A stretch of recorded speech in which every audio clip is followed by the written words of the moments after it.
I want to welcome you to my YouTube channel.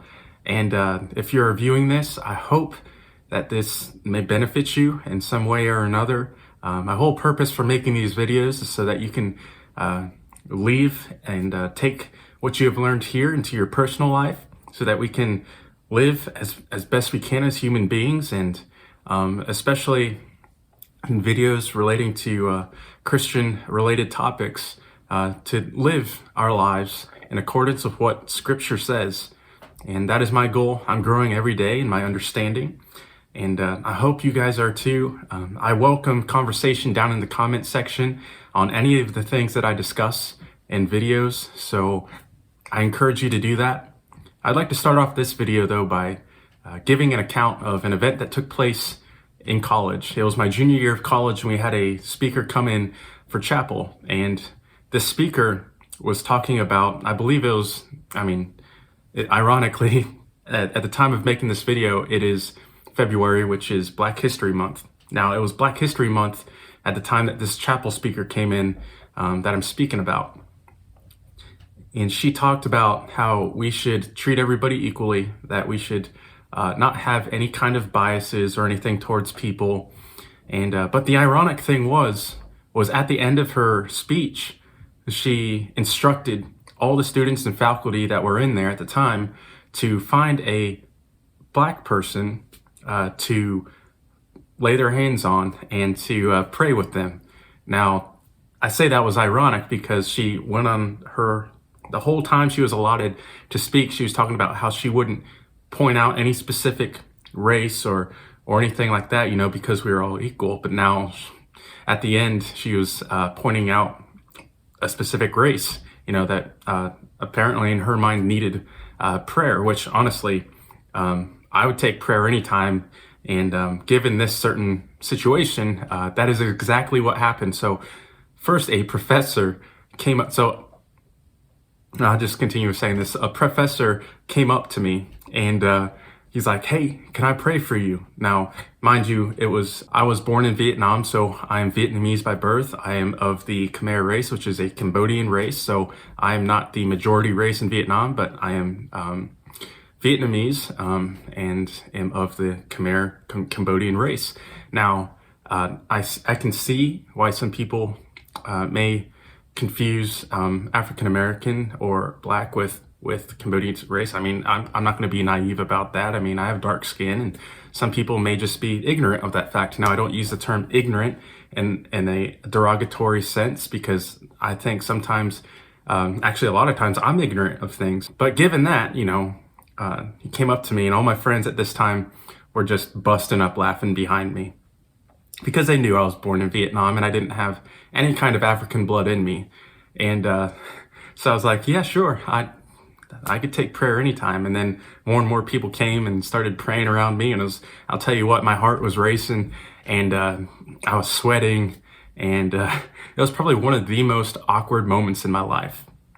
Now, a huge takeaway from this, aside from all of that, was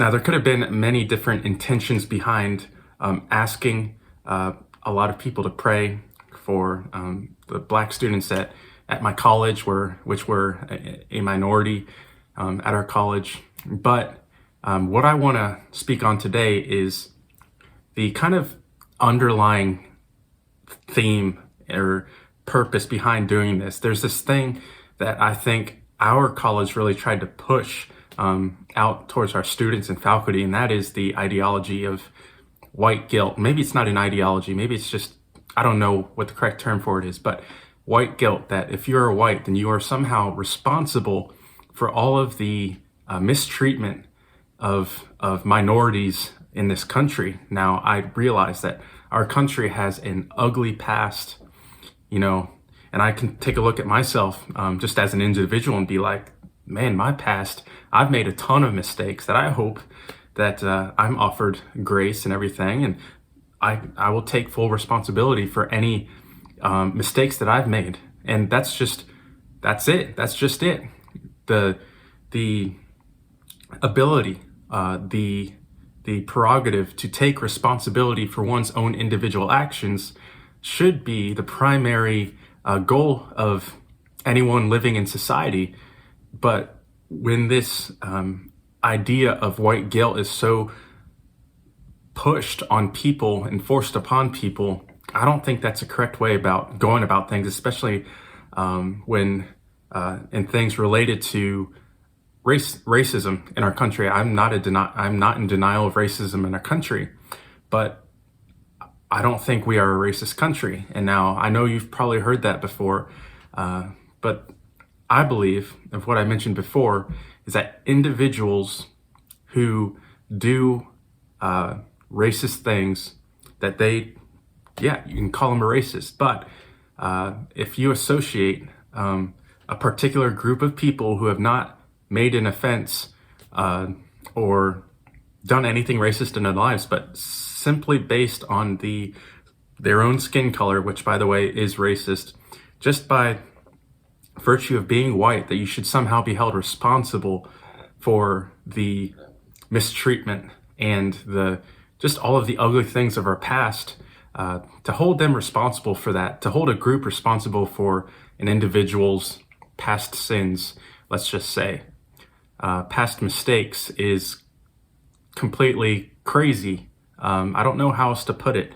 And I know that I have experienced racism that was directed towards me growing up.